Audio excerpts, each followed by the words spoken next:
Recording is on. Ya, perfecto. Vamos a quedar por este lado.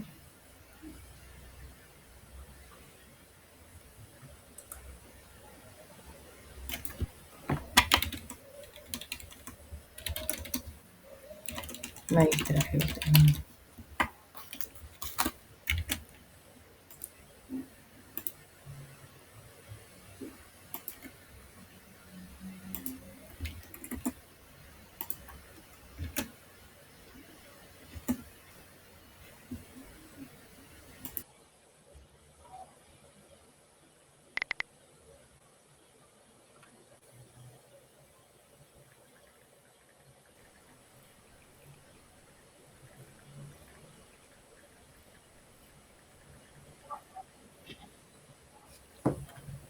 ¿Qué era ese ruido? Solamente había escuchado eso.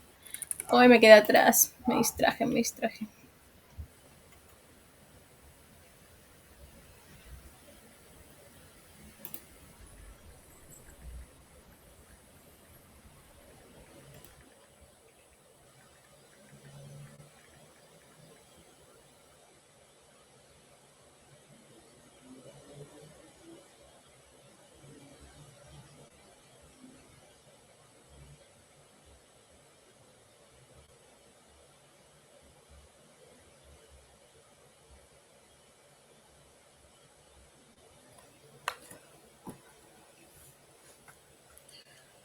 Vamos, chiquillas.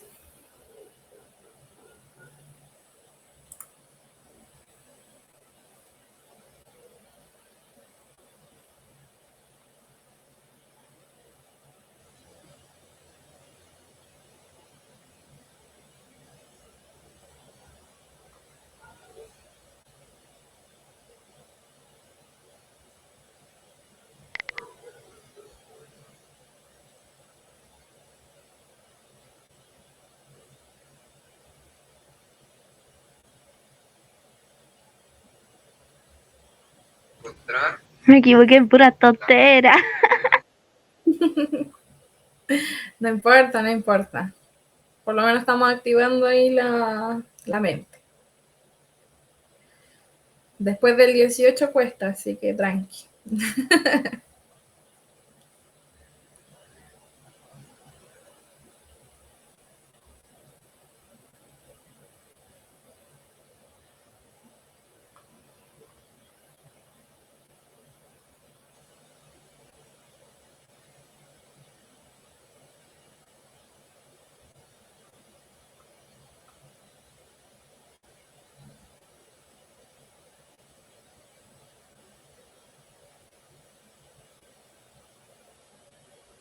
Ya, creo que todas terminamos. Vamos a finalizar para continuar la clase. Ya, felicidades, chiquillas. A la Rocío, a Bernarda y Vale. Muchas felicidades. Sí, que me equivoqué. A todas muchas felicidades. Vamos a revisar. Ya, ahí, ¿qué es una clase, cierto? Es nuestra plantilla para crear objetos. Siempre quedarnos con esa visión, porque en base a una clase uno inicializa los objetos que va a ocupar en el programa.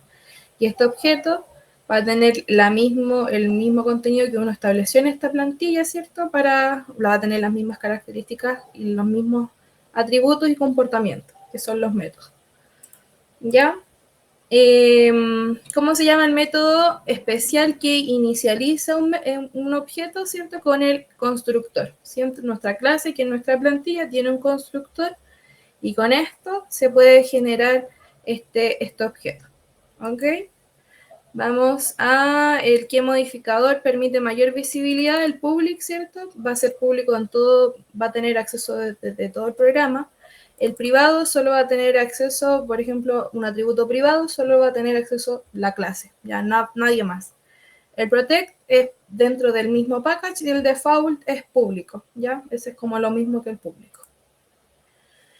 El pilar del paradigma es orientado a objetos que oculta los detalles internos, ¿cierto? El encapsulamiento, que está asociado a que solo te permito ingresar a la información que yo te deje, ¿cierto? Y lo demás lo oculto para que nadie toque las cosas que yo no quiero que ingresen, ¿ok? Vamos igual a repasarlo hoy los 4 pilares, ¿ya? Porque la semana pasada vimos los 2, que es abstracción y encapsulamiento, y hoy vamos a ver los otros 2, ¿ya? ¿Qué palabra crea un nuevo objeto en Java? El new, ¿cierto? Cuando uno define la variable tipo en la clase, le define un nombre o una etiqueta, igual new, y va a llamar al constructor de la clase, ¿ya? La convención Pascal, siempre. La primera letra mayúscula, después la frase en minúscula, si hay alguna otra palabra, también se escribe con mayúscula, ¿ya? El estático, ¿qué significa ser estático? Que lo hablamos la semana pasada, es que al ser estático uno no puede utilizar los atributos de un objeto, solo puede acceder a los métodos que sean estáticos, ¿ya? Porque al ser estático no necesita inicialización, ya se puede acceder directamente. ¿Y qué es la abstracción? Oculta la complejidad, ¿cierto? Mostrando solo lo esencial. Yo en mi clase te voy a permitir hacer cosas, pero tú vas a llamar mis comportamientos, mis métodos, pero no vas a saber cómo lo hago, ¿ya? Esa es más o menos la idea de la abstracción. En la pregunta 9, ¿cómo se declaran los atributos? Van fuera de la clase, va fuera de los métodos, ¿cierto? Pero va dentro de la clase. Siempre al inicio se crea public class, ¿cierto? El public, el nombre de la clase, y después se va generando los métodos, o sea, los atributos dentro de la clase, pero fuera de los métodos, ¿ya? Y, bueno, esta la tuvieron 100%, que es el privado, el que solo permite el acceso dentro de la misma clase, ¿ya? Vamos a presentar.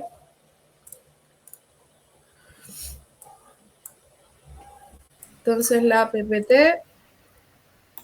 ahí bienvenida a todos. Lo que vamos a ver hoy van a ser lo que como les comenté, la clase pasada vimos 2 pilares y hoy vamos a ver los otros 2. Vamos a conocer qué son las clases y métodos abstractos, las interfaces, y también vamos a ver una pinceladita ahí de manejo de excepciones, ¿ok? Que eso es súper importante para la calidad de nuestro código y de nuestro programa. Ya hicimos el quiz y comenzamos con la materia. Súper. Relevo yo entonces. Chiquillas, voy a hacer un repaso súper chiquitito de encapsulamiento y abstracción, ya que justamente aquí la Cami los acabo de mencionar.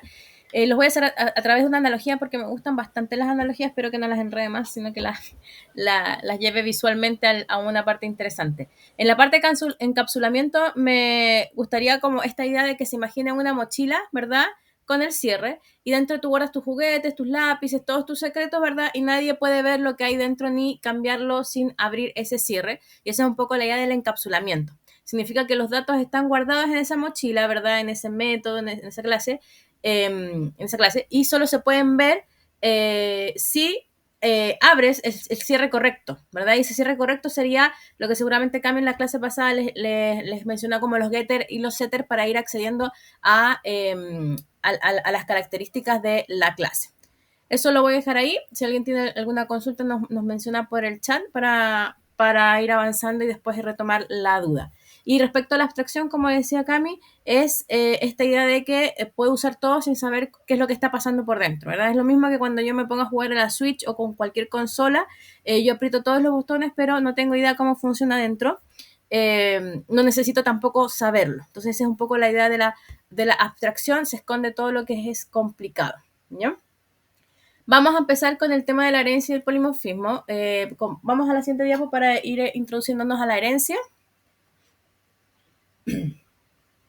Bueno, la herencia permite crear una nueva clase a partir de otra, ¿verdad? La idea es que se hereda algo.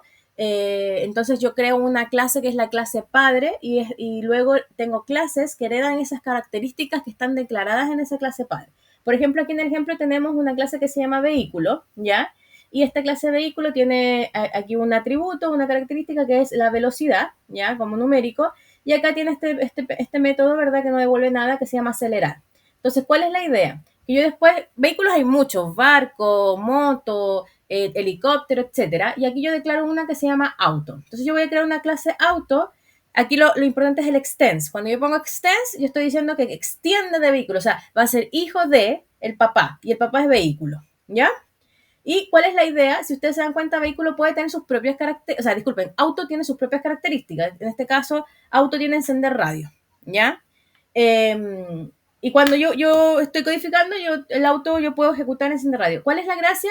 Que si ven ahí, dentro de auto no está acelerar, pero como hereda, y yo estoy codificando, yo en el código yo sí puedo decir el auto acelera, ¿ya? Y puedo usar acelerar del auto.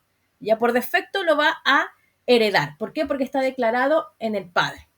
Esa es la parte importante que tienen que ahí poner asterisco en sus apuntes. La idea de esto es poder utilizar código. ¿Para qué voy a replicar que auto también acelera si ya lo puedo, si esa es una característica común de todos los vehículos, lo pongo solamente en el padre y entonces reutilizo código de manera mucho más práctica. ¿Se entiende hasta ahí, manitos arriba, no sé, cámaras o sí ahí en el chat, en el chat, bien digo, ¿ya? ¿Algo importante que se me olvide, Cami?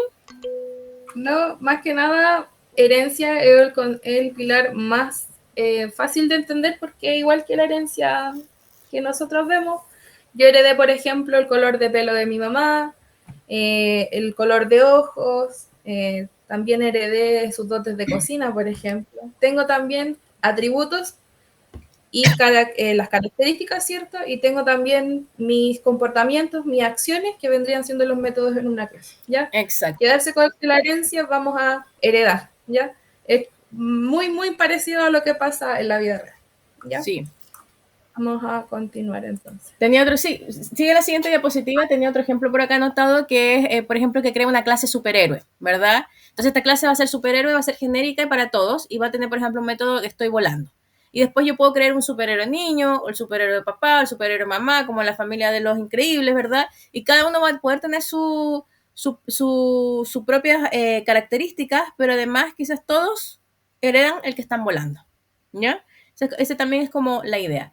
Interesante dentro de la herencia en esta diapositiva que estamos viendo es que cuando tenemos constructores, ya estuvimos revisando lo que es el constructor, en la herencia, cuando estamos trabajando constructores en la herencia, acá vemos que la clase vehículo tiene el constructor marca.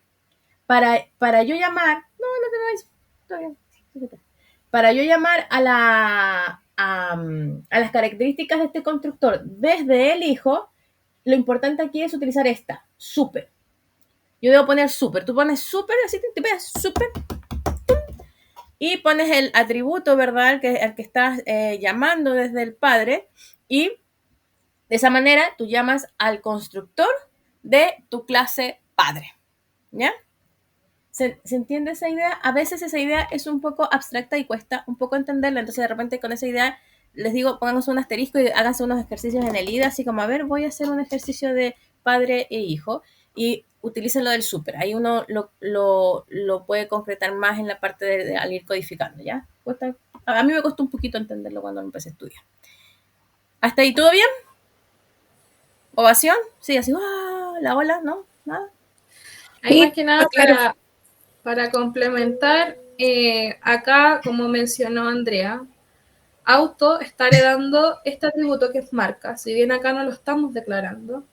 Pero yo en el constructor de auto, cuando yo pido que inicialicen o van a crear un objeto desde auto, yo le estoy pidiendo la marca, porque para mí es un atributo heredado, ¿cierto? Entonces, como yo no lo tengo declarado en mi clase, necesito pasarle a mi padre, ¿cierto? Oye, esta es nuestra marca, ¿ya? Para eso se ocupa el super. ¿Ya? Entonces, bueno, aquí quedó claro. Vamos, ¿continúo? Sí, continúa. Vamos a pasar al otro concepto. Esta es una clase que vamos a ver muchas cosas, chicas, así que full atención. El siguiente concepto es el del polimorfismo, ¿ya? Polimorfismo en estricto rigor significa muchas formas, ¿ya? Y en programación orientada a objetos permite que una misma referencia, por ejemplo, una variable del tipo padre, pueda apuntar a objetos de diferentes clases hijas. y que cada uno responda de formas distintas al mismo método. O sea, que cada objeto va a responder con su propia versión del método. Esto lo vamos a ver ahora con el ejemplo. Ya, por ejemplo, acá en este ejemplo que tenemos en pantalla tenemos el mismo vehículo y teníamos el método acelerar. Y en el hijo vamos a tener el mismo método, si se dan cuenta, acelerar, ¿ya? Pero este mismo método va a tomar otra forma en el hijo. Arriba era vehículo acelerando, pero cuando lo aplica auto, cuando lo aplica el hijo, en vez de aparecer vehículo acelerando, va a aparecer auto acelerando rápidamente. Y para esto es importante el @override, que está haciendo ahí hace rato la Camila, así como al lado del override. Ahí, eso. Esa es la parte importante, porque ahí tú le indicas al programa que ese método lo estás sobreescribiendo y lo estás personalizando para ese vehículo. Quizás después tienes otro vehículo, por ejemplo, helicóptero, y usas el acelerar, pero lo usas igual que el padre, no hay problema. Pero para este vehículo en particular tú lo estás sobreescribiendo. Entonces, así tú le das otra forma, polimorfismo, tú le das otra forma, lo personalizas, ese método para ese vehículo. ¿Se entiende la idea? Sí. Otra analogía, por si no quedó claro. Me gustan las analogías. Dice, como un botón mágico, ¿ya? Yo tengo un botón mágico y hace lo que yo quiera según el objeto que yo le disparo ahí el control remoto. Si yo lo aprieto cerca de mi perro, el botón mágico le va a dar comida. ¿Ya? Pero si yo lo aprieto cerca de la tele, el botón mágico me va a encender la tele. Entonces, según el objeto, el botón se va a poder personalizar a la acción del objeto que yo deseo. O sea, no sé si ahí se entiende mejor. ¿Ya? Y los mensajes en el chat diciendo, ¡yeah! ¡Woo! Ya pues, chiquilla, necesito retroalimentación. A ver, creo que mencioné todo lo de la diapositiva. Ya. ¿Y cómo se logra? Esa parte es súper importante. La parte del cómo se logra. ¿Por qué? Porque existen dos maneras de polimorfismo, ¿ya? Existe el polimorfismo de método y de sobrecarga de método y el polimorfismo de sobreescritura, ¿ya? Algunas personas de sobrecarga de método, el overloading, que le dicen en inglés, se le dice como el estático. Y el de sobreescritura se le llama overriding, se le llama el dinámico, ¿ya? Vamos, ahí sí. Existen esos dos. Vamos a ver el de sobreescritura. El de sobreescritura es la misma idea como explicamos recientemente el ejemplo anterior, que es el sobreescribir. Acá tenemos otro ejemplo, me gusta este ejemplo. Es un animal. Y el animal, tenemos la clase principal que es, o sea, el método principal que es hacer sonido. Entonces un animal hace sonido, pero yo después digo, voy a empezar a crear animales, creo el perro y el gato.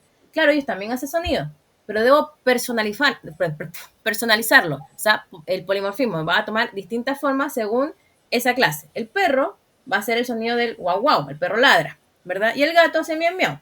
Y entonces, como ven ahí, están con el override cada uno. Y ahí vamos sobreescribiendo. Por eso este es el polimorfismo de sobreescritura, porque sobreescribimos o volvimos a escribir y a personalizar el método para cada clase hija. ¿Sí se entiende ahí? Yo sé que hablo rápido. Si necesitan que repita, por favor, avisen. Ya. Y, a ver, creo que eso fue lo importante. Dice escribir código. Sí, creo que ahí mencionamos todo. ¿Ya? Y acá que tenemos, claro, entonces en el main, esta es la continuación del ejercicio, entonces en el main, cuando yo voy a crear el animal A1 y voy a decir que el animal A1 es el perro y el animal A2 es el gato, entonces yo digo ya, en la consola escribe el método hacer sonido del perro y después del gato, ustedes van a ver que en consola primero se va a desplegar el guau guau y abajo se va a desplegar el miau miau, ¿ya? Esa es la idea. Entonces los invito a copiar este código en su consola, como dicen los videos. Y ahí van probando el ejercicio si lo quieren después replicar. Avanzamos con el siguiente polimorfismo, que es el de sobrecarga. ¿Ya? El de sobrecarga, este me gusta. Después entendí. Me fue muy divertido porque cuando lo aprendí no lo entendía para qué. Y después me hicieron hacer un ejercicio y no lo entendía. Ya, te permite usar el mismo nombre del método para diferentes necesidades. ¿Qué es lo que pasa? Hasta que una profe no me hizo el ejercicio no lo entendí. Ya. Yo voy a poner una suma, ¿ya? Así como cuando programamos la calculadora. Pero nuestro programa dice, no sé, pues ingresa 2 números. Entonces, si yo ingreso los números, voy a tener como la primera, pues, o sea, sumar int A, int B. Considero solo ese caso. Y después la profe me dice, ¿y qué pasa si te ingresó 3 números? ¿O qué pasa si no te ingresó enteros y te ingresó con decimales? Tu código se caería, pues no te funciona. Y yo quedé así como, ¡ah! ¿Y qué se hace en ese caso? Y ahí es cuando me dije, entonces tú pones el mismo método varias veces según el caso que necesites, porque tú estás considerando. Quizás te ponen enteros, pero si te ponen decimales, entonces va a tener un recurso la clase. Va a agarrar el sumar con decimales, ¿ya? Y así mismo, no, y si no te ponen 2 enteros, te ponen 3. Sí, existe un sumar que considere A, B y C. Y ese es el que va a ir por defecto cuando entienda cuántos parámetros tiene. Cuando tú no le ingresas los parámetros, el programa va a decir, tengo A, B y C, entonces voy a ir a ese sumar, ya, no al otro. ¿Se entiende esa idea? Por eso se llama sobrecarga, porque es sobrecarga de métodos, es como que estoy sobrecargando, estoy poniendo muchos métodos sumar. Y no hay conflicto en el nombre. No le tengan miedo a poner el mismo nombre porque él por defecto va a reconocer que si estás llamando un sumar que tiene 2, va a usar el de 2. Si pusiste un sumar y tiene los parámetros con decimales, va a agarrar el de decimales. ¿Ya? ¿Se entiende esa idea? Dentro de la misma clase tengo varios métodos que tienen el mismo nombre, pero que tienen diferentes parámetros. ¿Sí? Ya, súper. Aquí, bueno, la única acotación, no es necesario el override que habíamos puesto con el otro tipo de polimorfismo que es la sobreescritura. Este solo se declara y acá, por ejemplo, si yo tengo el sumar, él va a detectar que tiene un cambio de parámetros y lo va a dejar como un polimorfismo de sobrecarga. Pero si yo copio y pego lo mismo, él te va a decir, oye, ya tienes un método con estos mismos parámetros y no te va a dejar compilar. ¿Ya? Importante eso. Pueden llamarse de la misma forma, pero tienen que tener diferenciados sus parámetros de entrada. ¿Ok? Sí. Para poder ocupar el polimorfismo de sobrecarga. Ya. En la siguiente diapositiva vamos a ver esta misma idea aplicada, que es lo que le estamos ejemplificando. Por ejemplo, aquí tenemos un SOUD, un System Out Print. Entonces le decimos ya, la calculadora va a sumar, en este caso 3, 4. En el primer caso, ella va a ir al método correspondiente de 2 enteros, ¿ya? Si abajo le pongo, en la segunda línea que yo tengo 3.5, 2.5, por defecto va a entender que tiene que agarrar el método sumar, que tiene double, ¿ya? Los parámetros como double. Y en el siguiente, cuando tiene 3 argumentos, ¿verdad? 3 parámetros, va a agarrar el sumar respectivo que tiene A, B y C, ¿ya? Así que ahí las chiquillas van diciendo que sí se entiende. Una última analogía para esta parte es esta que nos puso aquí la Cami en la diapo, que pensemos que nuestra mamá nos entrega este libro de recetas, ¿verdad? Es como heredar esta receta familiar, pero tú la vas adaptando a tu gusto. Entonces el nombre del plato es el mismo quizás, pero el sabor cambia porque la mano de uno es distinta, porque tú lo preparas diferente, ¿ya? Entonces, por ejemplo, la herencia sería cuando tu mamá tiene este libro de recetas y te lo hereda a ti, ¿verdad? Te hereda el libro de recetas y puedes usar esas recetas, pero el polimorfismo cuando tú le vas dando su forma, ¿ya? Mamá quizás cocina esa receta de manera tradicional y tú la cocinas con un estilo moderno, de repente con un toque vegetariano. Y por ejemplo, esa sería como la sobreescritura. Y la sobrecarga sería que si la mamá cocina con 2 ingredientes, tú hiciste el mismo plato, pero le agregaste un ingrediente más y le das un sazón diferente. ¿Ya? Entonces sería ahí un tercer ingrediente. Esperemos que estas analogías les gusten. Tenemos que tener retroalimentación de las analogías si les sirven, chiquillas. Uy, sí. Y en la siguiente diapositiva tenemos el resumen de las 4 pilares que son importantes que vayan entendiéndolo. Uno al principio estas cosas los mira así como, sí, es como teórico, pero después en el día a día cuando estás codificando te das cuenta que están como aplicados a cada rato cuando tú vas analizando y mejorando tu código, tú tienes como que, pero aquí abstracción, encapsulamiento y esto mejora nuestro código, ya herencia, polimorfismo, reutilización de código, entonces optimizas tu código en base a recordar estos pilares, ¿ya? Y eso es súper importante. Son un grillo. La Cami quedó muda. Wow. Sí, pero no se asusten, o sea, esto será la práctica. No, perdón, es que estaba intentando sacarle pantallazo para después copiarlo y perdón.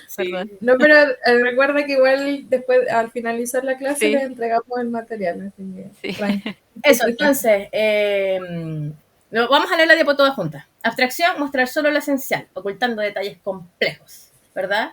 ¿Cómo lo vamos a implementar en Java? Ya vamos a ver en un ratito más las interfaces con la Cami, las clases abstractas y estos métodos abstracto, todo mágico. El encapsulamiento, proteger los datos internos de un objeto. Aquí es donde usamos lo que aprendimos en la clase pasada, los prepay, los atributos, los getters, los setters y los métodos públicos, ¿eh? Para dar permiso, para saber quién tiene acceso a qué. La herencia, una clase que hereda atributos y métodos de otra. Y se usa el extend, eso es súper importante, se usa el extend. Y el implement. El implement lo vamos a aprender ahora a la vuelta del break, ¿ya? Creo, sí. Y el polimorfismo. Un objeto puede tomar múltiples formas. Y aquí está el override, la sobrecarga de métodos, ¿ya? O la sobreescritura con el override y la sobrecarga de métodos. ¿Dudas? Este es su minuto de dudas. Hoy venía súper urgida por el tiempo y mira, hicimos un milagro, Cami. Vamos súper. Vamos súper. Chiquillas, tienen 2 minutos para decir dudas. Hablen ahora o callen para siempre. Vamos, ustedes pueden. ¿Todo claro? ¿Todo claro? Sí. Todo bien. Hoy las tenemos, pero... Listo, entonces... Ganaron el break, ¿o no? ¿Temprano o avanzamos y corremos la diapo del break para 2 diapos más?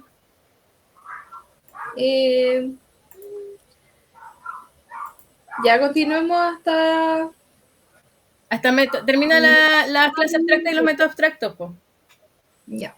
Vamos entonces con las clases abstractas. ¿Ya? Sí, ahí cuando apliquemos, ahí metamos manos en el código, vamos a practicar y ahí se van a sentar más estos conceptos. Recuerden que esto es solo teoría, entonces ya en la práctica vamos a entenderlo mejor. ¿Ya? Ya, las clases abstractas. Recuerdan, ¿cierto? Que la clase es el molde. Ya lo hablamos que el molde va a tener atributos, va a tener métodos. Esa es mi clase, ¿ya? Pero hay un tipo de clase que es clase abstracta, ¿ya? Esta clase, la diferencia que tiene con la clase normal, es que no puede crearse un objeto directamente de ella, ¿ya? Solo sirve de base para crear otras clases, ¿ya? Esta no se puede inicializar, sino que va a generar más clases, ¿ok? ¿Para qué se ocupa esto? Se ocupa para reutilizar el código, ¿ya? Se ocupa para controlar la herencia, ¿cierto? Para yo tener mi granja de clases, por así decirlo. No sé qué otro nombre ponerle, pero voy a tener ahí mi set de clases que va a tener su clase padre, ¿cierto? Que va a ser esta clase abstracta, que no se va a poder inicializar, pero va a tener todo lo que yo necesito para poder generar estas otras clases, ¿cierto? Con sus propios comportamientos y atributos, pero van a heredar todo lo que yo defino en mi clase abstracta. ¿Ya? Da una flexibilidad, ¿ok? Algunas cosas se definen completamente. Por ejemplo, yo puedo definir un método en mi clase abstracta con un comportamiento, ¿ya? Pero yo también puedo solamente nombrar un método, ¿ya? Y lo dejo para implementación de mis hijos, que ellos elijan cómo implementar o qué van a hacer esos métodos. Yo solamente voy a decir, tú vas a tener la habilidad de cocinar, por ejemplo, y tú ves cómo cocinas. O sea, tú ves lo que vas a hacer en tu método de cocinar, ¿ok? Pero yo no te digo cómo hacerlo. No va a tener una implementación directa mía, pero cada uno va a implementar a su manera, ¿ya? Y como les mencioné, esta clase abstracta no puede crear objetos, pero sí puede ser una base para crear otras clases, ¿ya? Como estamos hablando de hartas analogías, ¿ya? Una clase abstracta, imaginémonos un plano de una casa, ¿ya? Este plano va a definir lo que va a tener la casa, ¿cierto? Va a tener puertas, ventanas, va a tener techo, va a tener suelo, etcétera. Pero no especifica cómo va a ser exactamente, ¿ya? Si el techo va a ser de lata o granito, etcétera, ¿ya? Es una plantilla que es general, que no la puedes usar directamente para construir porque necesitas un plano más específico. Por ejemplo, es una casa moderna, es una casa colonial, es una casa pareada, por ejemplo. Va a tener como sus distintas implementaciones, ¿cierto? Cada casa va a tener sus propios atributos, sus propias características, pero van a heredar de mi clase abstracta que va a tener todo lo necesario, ¿cierto? En Java, una clase abstracta es similar, pues define la estructura, como les mencioné, la estructura básica y algunos comportamientos comunes. No se pueden crear objetos directamente de ellos, pero sirve como base para crear unas clases más específicas, ¿ok? ¿Queda claro este concepto de clase abstracta? La única diferencia, chicas, es que desde una clase es que esta no se puede inicializar objetos, ¿ya? Solo sirve para generar más clases. ¿Sí? ¿Todo bien? Ya, vamos a continuar. ¿Ya? Acá tenemos un ejemplo de una clase abstracta. ¿Ya? Acá lo primero es que vamos a definir la clase, ¿cierto? Yo voy a poner mi identificador o mi... ahí no me acuerdo muy bien la palabra. Si es público o es privado, el tema del acceso. No me acuerdo muy bien la palabra. Sí. Va a definir accesador, claro.